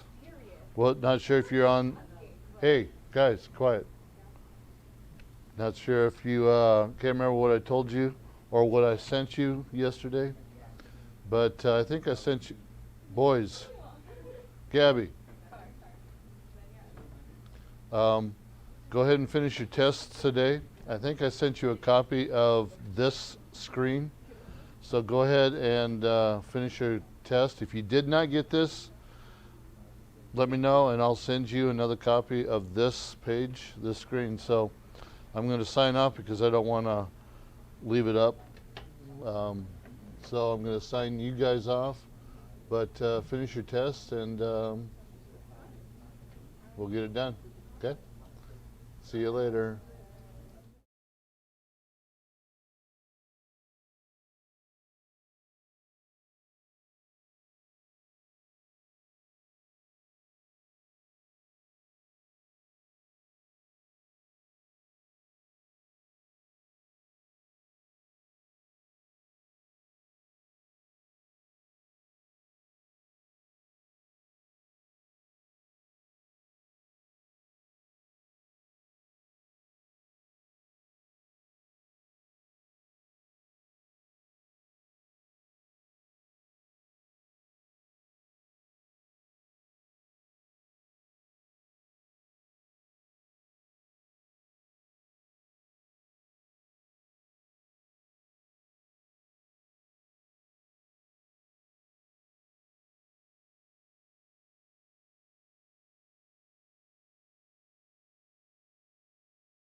All right, we're going to get started today. Let's actually turn that down just a little bit. All right, we're going to get going. We're 2.9 in your textbook is optional, so we're opting to not do it. Instead, I'm going to take today and go back over practice 2.7 and 2.8 so that we understand and can gather what we need to out of this. So practice 2.7, make sure that your books are out. Make sure your homework is out. That's the important thing here. We're going over something that was assigned for homework. So get out your homework so that you guys can make your corrections. Practice 2.7 was homework at one point, yes. Yeah, that's unfortunate. Should make that up. Cool. All right. Keep in mind videos are online, so you can always go back and rewatch them. Okay, and then homework's in Google Classroom, so you should be fine there. All right, so first thing we're going to do is we're going to go through practice 2.7. Now, if I remember correctly, we did 1, 2, and 3, correct? On the board? Did we or didn't we? I honestly don't have any remembrance. I only remember us doing 1. You did it over there. I did 1 over here. Okay, so I'm not going to re-go over 1 because it was on the board, okay? But we are going to go straight through number 2, and we're going to just start hitting them, okay? As we go. So number 2, and I'm going to kind of move semi-quick, mostly because this should already be done and you're just making corrections, okay? So if you want me to slow down on something, please raise your hand and ask, okay? I'm willing to help. Just make sure your question's relevant to what we're currently talking about. Okay, moving on. Number 2. Okay? We are given the circumference C of a circle is equal to 2 times pi times the radius r, okay? So the first part of each of these is to write the original equation. So C equals 2 pi r is one of your answers. Okay? Sorry, I know my pi symbol was really funky there. Pi r. There we go. That's a little clearer. All right, so 2 pi r, and then we're told to solve for r. So if I rewrite this and start solving for r, well, 2 pi is attached to r, so I'm going to divide both sides by 2 pi. So then r is equal to c over 2 pi. There is my second answer. Okay? So I should have 2 answers for number 2. All right, make sense? Cool, number 3. Again, if you have a question, just raise your hand. Make sure I catch it. Yes? Yeah, solving literal equations is just rearranging it for the letter you want. It's all you're doing. Number 3, the rate of a total commission R is equal to the ratio of the commission C to total sales S. Ratio means fraction. Okay, ratio means fraction, so make sure you guys have that. So R equals C over S, that's one answer. Okay? And then the second answer is we're told to solve for C. So we're going to take and multiply, well, first of all, we're going to rewrite it. And I'm solving for C, so I'm going to multiply both sides by S. So we have C is equal to, whoops, nope, C should be lowercase. C is equal to RS. Okay, and that's our second answer. I only assigned blue, correct? What do you mean? Yeah. Okay. What do you mean by like first and second answer? I thought it was just one answer. Oh, wait, yeah, you assigned everything. Yeah, you signed everything. Oh, did I? Okay, we'll go through it. Huh? Okay. Anyway, there's the answer of reading the problem in the first place. If you look at the directions, express the following using literal equations. That means our first answer is just express what was said. And then the second answer is what we're solving for. So I should have both answers. That's why I got it wrong. Yeah, probably. Read the directions. Number 4. Oh yeah, okay, I have the paper from 2.7. I have to turn it in. Okay, so turn it in. It's not house. Oh, then turn it in tonight. Okay. Last time turn it? In theory. Okay. Why? I just I don't remember. Okay? If I've already graded it, then if it's already been returned to you as a 0, then no. You texted me last night, you said it's unfortunate you didn't do this, it was completion. Oh, then no. I texted you, I said, I have it. Oh, then turn it in. I was like, I have it. Can I Bring the turn piece it of in? paper with you in class tomorrow so that I remember, because I'm not going to go back and check that assignment again. Oh yeah, yeah, I was like, I have it, but like, I haven't turned it in yet. It's okay, I'll turn it in, you never took that. All right, just bring it on paper. Bring it on paper. Number 4. The total amount of change C is equal to 0.25 times the number of quarters. I am not going to have enough room for this. No. Whoops. Forward. And next slide. Number 4.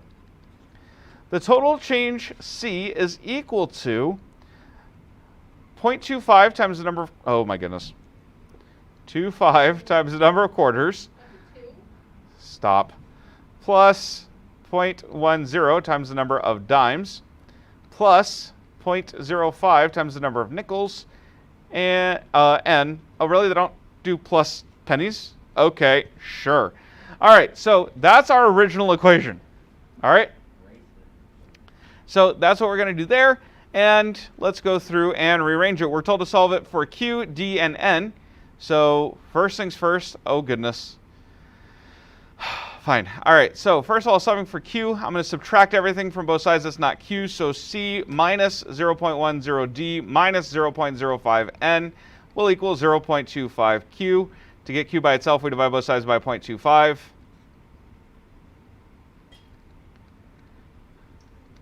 And there you go. That's solved. Q equals that. You would follow the same process for dimes and nickels. I don't really feel like writing it all out, so just base it off that. Does that make sense? Okay, so that's all you're doing. So then dimes, you do the same thing, except you subtract everything not dimes and divide by 0.1. For nickels, same idea. Subtract everything that's not nickels, then divide by 0.05. Okay, same idea, but I'm not going to go through and write all that. Number 5, mostly because we have 2 sections to go through today. So that's the answer 40? Yes, so here's answer 1. Here's answer 2. And then answers 3 and 4 were what we had just talked through. All right, number 5. The cost, C, of going to an amusement park is the $5 admission cost plus $1.5 or $1.50 times the number of rides taken, R. Okay? So we have that, and then we can solve for R. So we're going to divide both sides by, we're going to subtract 5 from both sides. So C minus 5 equals 1.5 R. Divide both sides by 1.5. R equals that. All right, so here's answer 1. Here's answer 2. If you want it written properly, here you go. Good? Yep. Cool. Number 6. The distance traveled D is equal to the rate of speed R times the time spent traveling T. Solve for each. Well, we did all these in examples. So D equals RT is one of them. R equals D over T is another one. T is equal to D over R. I'm not going to go through and re-show it, but those are your 3 answers. It's in the... We did it. We literally did it in the examples above. It's in the boxes, right? I'm at the... It's in the yellow boxes. Yes, the examples. That's what I've been saying, like repeatedly. Number 7. Solve for each indicated variable. So number 7, we have A equals L, and then we're solving for W. Okay, so we're going to solve for W there. So first of all, we're just going to divide by everything that's not W. So divide by L, divide by L. W equals A over L. That's it. Number 8. We are given P equals 4S and are told to solve for S, so we divide both sides by 4. S equals P over 4. On number 9, we have C equals 5K plus 7. So we're going to subtract 7 from both sides because we're solving for K. So C minus 7 equals 5K. Divide both sides by 5. And K equals C minus 7 over 5. Where? That's a plus. Oh, okay. My T's will always have tails. Oh, okay. And your plus stuff. Like this is a T. Oh, here. That's a T. That's a plus. See the difference? I always put tails on my T's just to make it very clear. Okay, I was confused. Number 10. All right, number 10. R equals 2. Goodness. 2B. So help me. Dude. 2b over 3. Okay. We're solving for b, so we're just going to multiply both sides by 3 over 2. When we simplify, we get b equals 3r over 2.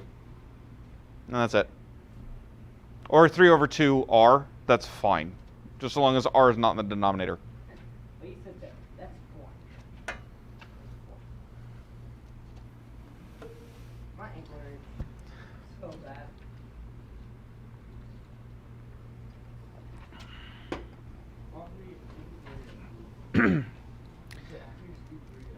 All right, number 11.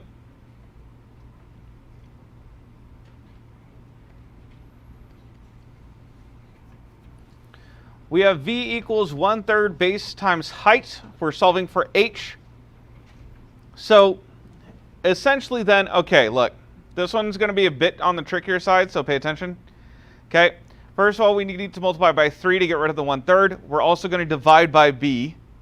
Okay, so I'm going to combine this into one step. We're going to multiply by 3 over b. So we get h equals 3v over b. Because I want the 3's to cancel, I want the b's to cancel. Is it possible to slide and get scraped through your clothes?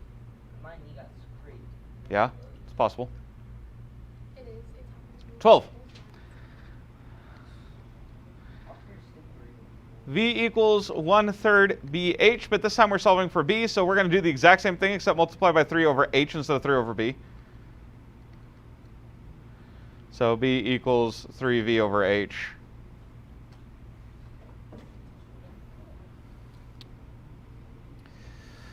Number 13 we did as an example, so I'm not going to do it again here.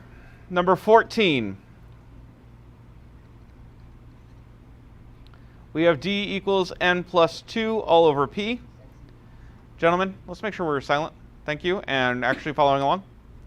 All right, so d equals n plus 2 over p. We're solving for p. So we're going to multiply both sides by p. pd is equal to n plus 2. Continuing further down, even though I'm out of room. All right, so we're going to have, let's see here. You know what, I actually forgot I could do that. That would have actually been useful. I could have just kept scrolling. Okay, moving on. All right, too late now. All right, so I'm committed. All right, so then we're going to divide both sides by d. And so p equals n plus 2 over d as our final answer. You don't do anything with the n plus 2. What would you do? And I don't mean that in a sarcastic, like just what would you do? Like sometimes there's just nothing to do. So that's kind of the approach of it.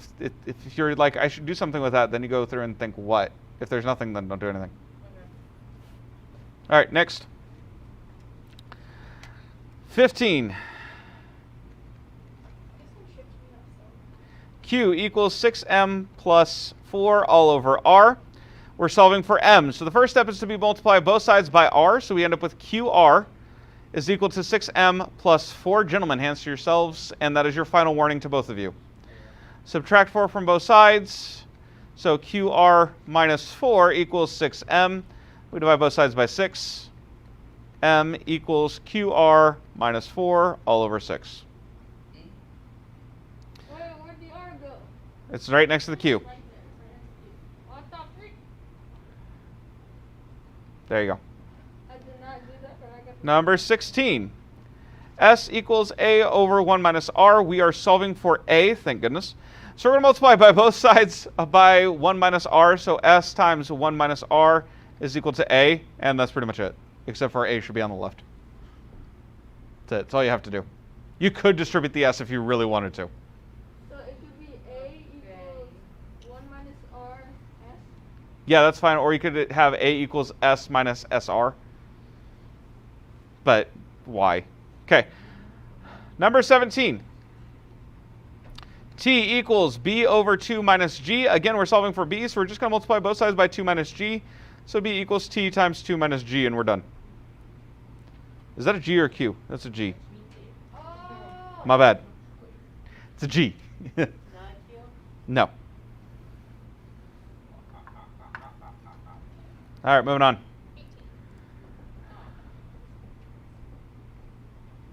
I'm just making sure I have enough pages left. Cool. What's your favorite type of math to teach? Number 18.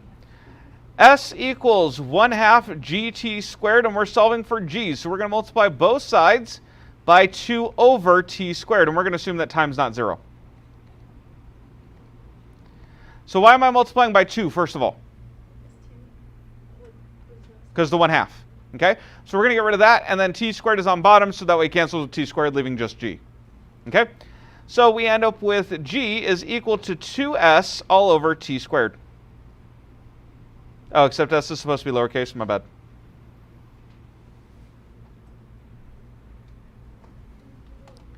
Number 19. We are given the formula I equals PRT, and in this section we're supposed to find P for principal. So we're going to divide both sides by RT. So P is equal to I over RT, and then we're going to go ahead and plug in. So P is equal to the interest, which was $500, times the rate, which is 0.08, times 1 year, because that's our time. Our time is always in years. So 500 divided by 0.08.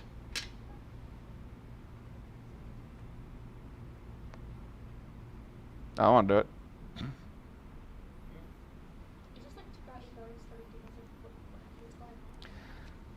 Then the principal is equal to 6,250. Look, I could, but I don't want to. All right, so 6,250 is the correct answer for the principal. I could have also just gotten out the solution key. That was just like easier. Okay. Number 20. Okay, 20, we're doing the same thing as before. Go to the next page. Why? Oh, because the buttons were getting pressed on the mouse. Hey. All right, number 20. Same idea, so we're going to just have P equals I over RT. Right? That was the formula that we came up with? Yep. We don't have to resolve because we already did it. Okay? So P equals I over RT. So my interest then is $300. My rate is 16%. Oh, goodness. I hope this is savings, not debt. Yeesh. 16% is awful. And then it's given to us in months. 3 months is 3/12 of a year, which can be reduced down to 1/4. Okay? So we're going to have 300, clear, 300 divided by 0.16 divided by 4. Okay. All right, so this is $468.75. Okay. Yeah, notice, but that can't be right. It might be. I mean, that feels wrong. The interest of $300 on a $400 loan, that just doesn't seem right. And this is where number sense comes in. This is where I hate being a math teacher. No, I think we just get set up our class. You guys got to remember, I've been doing math for like 4 straight hours by the time I walk in here. I don't know, but that's a good thing for you, like. Yeah, no, that's wrong. That's wrong? Yeah. What'd you do? Everything.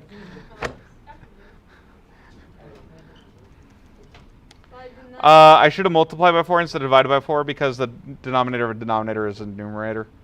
So I messed that up. That's what I get for trying to shortcut. So here's what should happen and what I should have honestly seen in the first place. 4 goes into 16, so we can have 0.04. 300 divided by 0.04. Derp. 7,500. Which makes a whole lot more sense. I got that. I put 6.25. All right, 21. Huh? 300 divided by 0.04, you get 7,500. I don't know what else to tell you. It's probably because I did turn the big ones into decimal. Yeah, that'll do it. All right. So, or you could also multiply by 0.0 or 0.25 in the denominator, because, you know, decimals. All right. Huh? Yes. It's just that it wouldn't cancel, so it'd be a lot more work. All right. 21. I equals PRT again, because that's our formula, but this time now we're solving for the rate. So we're going to divide by PT, divide by PT. I equals, nope. R. Yeah, I got it. Sorry. R equals I over PT. Oh, goodness. I am so sorry for the handwriting today. All right, so R equals I over PT. So we're given $52 in this problem as interest. My principal was $800, and this was a 6 months loan, or 0.5. I'm going to stick with decimals. 52 divided by 800 divided by 0.5 is 13%, which is still kind of a rough loan. Wait, so you're doing 800 divided by 52? 52 divided by 800. You should get a decimal, because rate is a percent. If your decimal is over 1, that means you're paying more in interest than you borrowed. Wait a minute. Yeah. Okay. Yes. I did that completely wrong, but Okay, do you get it now? what? You get it now? Yeah, but it's Cool. Number 22. what? How did you get that? 52. It was in the problem. Oh, I'm stupid. All right, so we still are going to use I over PT because we just solved for that. This time, though, I'm given an interest rate interest amount of $2,520 all over my principal of $7,000 and my time of 3 years. Okay, so we're going to go through and divide that. So we get 2520 divided by 7,000 and divided by 3. And we get, it's an interest rate of 0.12 or 12% interest. Do we get out at 120? Yes. Oh, okay. We're getting through this. I don't know how I'm getting this right. 5 more to do. In this section. 6 more to do, actually. Yeah, thank you. You're actually not helping. All right, 23. All right, I equals PRT, except now we're solving for time. So we're going to divide both sides by PR. What is wrong with me? All right, so T is equal to I over PR. So my interest rate in number 23, or sorry, my interest amount is $315. Principal is $1,750. My rate is 9%, so 0.09. And we go through and divide. I'm speeding up the division because, yeah. 315, there we go, divided by 1750. What is wrong with this calculator? Well, it's an iPhone, so yeah. Divided by 0.09. Again, to speed it up because we don't have that much time. All right, so this is equal to 2. So this would be 2 years, by the way. That would be your units. All right, in 24, we're going to use the same equation, T equals I over PR, because it's the same section. And we have 170 over 8,000 times 0.0425. Okay, because it's 4.25%, so that's 4.25%, and then I have to move the decimal after that still. All right, so I have 0.0425, and we get 170 divided by 8,000 divided by 0.0425, and we get 0.5. Or 6 months would be how we would normally write that. 0.5 years would be acceptable. Does that make sense? Like we would normally write it as 6 months. Why are you dividing What do you mean, why am I dividing? that? Because it's a division problem. But it says I equal PRT. You're multiplying. And then you're rearranging the formula per section like the directions tell us to. And like the whole point of this entire section. Like the thing we've been doing the whole time we're doing. Cool. Number 25. Like, not trying to downplay it, I'm just saying that's why, because that's what we're working with. Practice 2.7. Number 25. All right, we know that D equals RT. Okay, we're trying to find rate, so we're going to divide both sides by time. So I'm told it's a distance of 315. It's a time of 5. 5 goes into 30. 6 times 5 goes into 15 3 times, so 63 miles per hour. Just to real quick double check my sanity. Yeah, that's right. You ever do that during a test? Yes. I have completely like... I do that all the time. Dude, I canceled 2 times 40 and got 20. In my defense, it was like something way outside the fraction, something buried deep inside a fraction, like in a physics test. And my physics teacher literally circled the 2 numbers and just wrote lol. I'm like, thanks. Thanks, man. I did it all the time. He only took off 2 points. At least that was chill. But, like, yeah, he just was laughing at me. I'll get something like right on a test, and I'll pull my phone. I'll check it again. I'm like, oh, I was right. All right, same idea for number 26. We're just plugging in new numbers. 7 goes into 42. How no one realized that's cheating. 6. 6. I'm just kind of ignoring you. And then we have 4 left over. So 4 goes into 42 6 times. So 66 miles per hour. Oh. Just- I got you with that quick math though. So What you're a waiting multiplication to see you is get that out of here. No. 7 times 4 is 62 is not 66. But I multiplied, and I got that answer. Then you didn't multiply. Okay, you can keep trying to argue with me, which is not productive, or learn the correct way. Okay? That really is that simple. All right, number 27. We have D equals RT, except now we're solving for time, so we're going to divide both sides by rate. So T equals D over R. So the distance is 1,570 miles divided by the rate of 314 miles per hour. This must be an airplane. I hope. That would be a process of 5 hours when you do the division. 28, we're going to use the same formula because we're in the same section with the same information, except now distance is 126 miles over 56 miles per hour. And we get 2 1/4 hours, so 2.25 hours. Or we could write 2 1/4 hours. That's a 4. Or we could write 2 hours and 15 minutes. Do you mind either one of those, or would you prefer a certain one? I mean, the way we would normally talk is 2 hours, 15 minutes. So, like, that would probably be the best way to write the answer. However, I would give you 2 1/4 hours, because we also do say that. Like, it's correct. Does that make sense? Yeah. What about 2.75? Same thing. It's correct.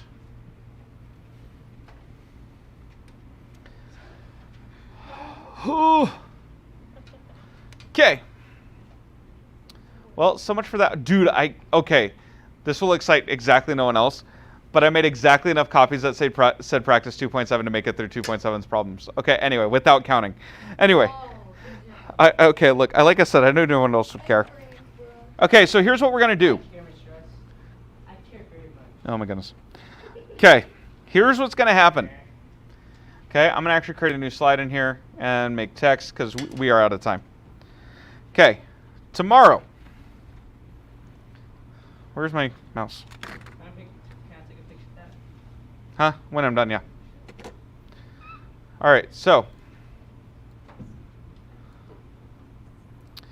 Quiz 6 over 2.4 to 2.6 is Wednesday. Quiz 7 over 2.6 to 2.8 is Friday. Test 2 over Chapter 2 is Monday, Tuesday. I've already announced all this, so none of this should be coming as a shock. November. Oh my word, I did it again. Okay, finally, one last note. Review.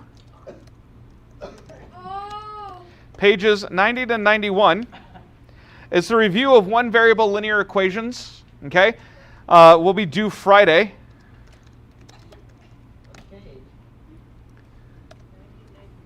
Blue assigned, non-blue bonus.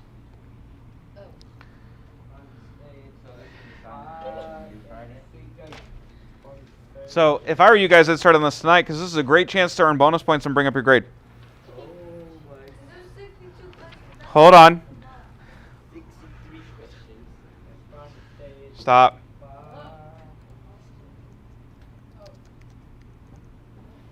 Do not go past number 58 even for bonus. Because that's from the optional section. Cool. Oh. All right, so that's what we're doing. You guys have that information. So listen up. Okay, so here's what's going to happen. Tomorrow you will take your quiz, and then I'll continue going over this stuff. We'll go over 2.8. Okay? Then, if I don't make it all the way through 2.8, I'll continue that on Thursday. which means you're not going to have a ton of class time to work on this review. Okay? You should have most of Thursday. That's the idea. But I want to make sure that we've gone through and gotten what we're missing so that we get it correct on the review and so that we get it correct on the upcoming tests and quizzes. Okay, so that's the idea. So then Thursday is just going to be doing this, right? The review. Provided I finish 2.8, because it depends on how long the quiz takes. All right. So, again, that's all that's happening. So your review is due on Friday, regardless of what happens in class the next 2 days. Okay, so you guys have tonight, which is a homework night. You have Thursday night, which is a homework night. I highly recommend getting started on this. Y'all follow me? Okay. I'm not assigning you new homework tonight so that you guys can start this homework. Take the opportunity. Wow. Take the opportunity. Start working on it, okay? Make sure you guys study for this test. Make sure you guys study for the quizzes coming up. I have no idea what happened. I'm choking on my own spit. It's fine. Anyway, it's gross, but it's all that's happening. So anyway. So that's what you guys are working on. Past that, I will see you guys tomorrow.